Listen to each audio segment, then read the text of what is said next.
सुबह के 6 बजे थे। शहर की रफ्तार जागने लगी थी। रेलवे स्टेशन की भीड़ धीरे धीरे बढ़ रही थी। वहीं प्लेटफॉर्म नंबर 3 पर एक छोटा सा टी स्टॉल था, जिस पर एक दुबला पतला युवक, लगभग 17 साल का, बड़ी सादगी से चाय के कपों में गर्म चाय उंडेल रहा था। उसका नाम था मोहन। मोहन के लिए यही उसकी दुनिया थी।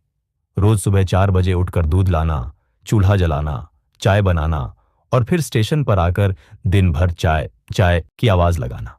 स्कूल छूट चुका था, लेकिन सपना अब भी बाकी था। एक दिन अपना नाम बनाना है। एक दिन स्टेशन पर एक ट्रेन देर से आई। मुसाफिर बोर हो रहे थे।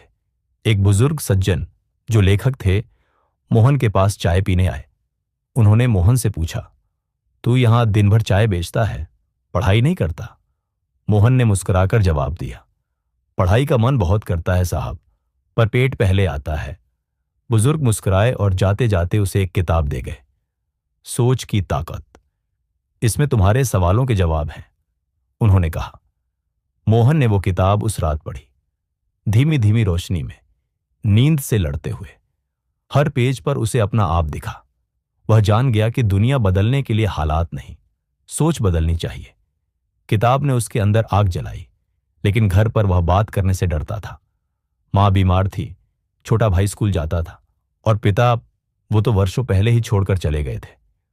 जब मोहन ने मां से कहा कि वो पढ़ाई करना चाहता है, मां ने उसकी आंखों में देखा और कहा, बेटा, सपना देख, लेकिन जमीन मत भूल। पहले पेट पाल, फिर पंख फैला। मोहन कुछ दिन चुप रहा, पर आग अब बुझने वाली नहीं थी। कुछ हफ्तों बाद वही बुजुर्ग स्टेशन पर फिर आए। मोहन ने उन्हें पहचान लिया, उनसे खुलकर बात की। उन्होंने मोहन को एक लोकल एनजीओ के बारे में बताया, जो कामकाजी बच्चों को रात में पढ़ने की सुविधा देती थी। मोहन ने झिझकते हुए नाम लिखवा दिया। अब दिन में चाय और रात में पढ़ाई, नींद कम, मेहनत ज्यादा। पर आंखों में अब एक नई चमक थी। जल्द ही लोग बातें करने लगे, चाय वाला पढ़ाई करेगा? देखो, कुछ दिन में वापस आ जाएगा। मोहन के दोस्त भी दूर हो गए।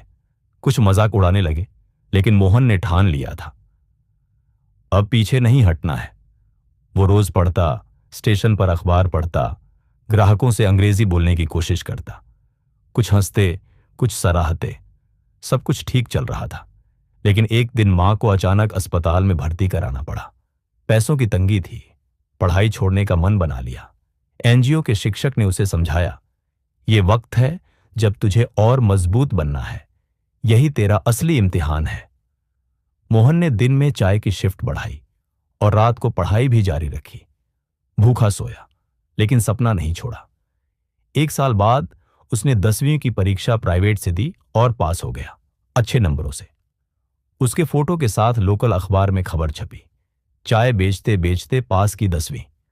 अब लोग उसे चाय वाला नहीं, मोहन भाई कहने लगे। उसे एक स्थानीय कोचिंग सेंटर से स्कॉलरशिप मिली। दिन में चाय, रात में कोचिंग। अगले 2 साल में उसने 12वीं भी पूरी की।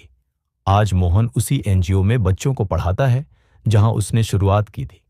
उसके पास अब भी चाय का स्टॉल है, पर अब वो Mohan T and learning centre के नाम से जाना जाता है। मोहन कहता है, मैं अब भी चाय बेचता हूं, पर हर कप में एक सपना परोसता हूं। मोहन ने अब छोटे बच्चों के लिए मुफ्त लाइब्रेरी बनाई है स्टेशन के पास। वो हर उस बच्चे से कहता है जो किताबों से दूर है, मैं तुम्हारा जैसा ही था, फर्क सिर्फ इतना है कि मैंने हार नहीं मानी। सीख, सपने वो नहीं जो सोते वक्त आए, सपने वो हैं जो नींद ही ना आने दें। अब्दुल कलाम चाय बेचते बेचते भी कोई अपनी किस्मत बदल सकता है, अगर जिद हो कुछ कर दिखाने की।